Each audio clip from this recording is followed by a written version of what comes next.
High, ছোট্ট একটা গল্প নিয়ে হাজির হয়েছি। 3 দিনেও যে ভালোবাসা যায়, এরকম একটা গল্প। ভালো থাকা যায়। চলুন শুরু করি। আমার গল্পের নাম 3 দিনের ভালোবাসা। আমার গল্পের দুটো মূল চরিত্র মেঘলা এবং আকাশ। আকাশ যে গরিব মায়ের একমাত্র ছেলে, বাবা নেই। মেঘলা বেশ ধনী পরিবারের একমাত্র মেয়ে। মেঘলা 9-এ পড়ে। আকাশ তখন ভার্সিটিতে পড়ে। মেঘলা কোচিংয়ে যায়।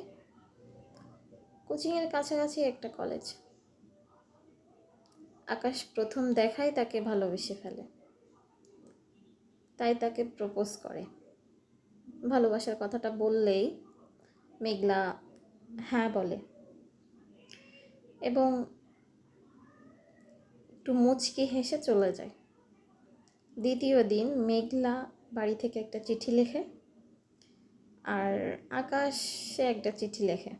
দুজন দুজনকে চিঠিটা দেয়। দ্বিতীয় দিন চিঠি দেওয়া হলো।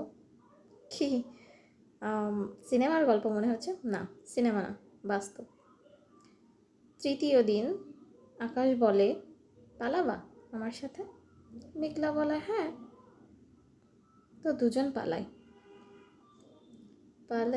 পালাই গিয়ে ওরা বিয়ে করে।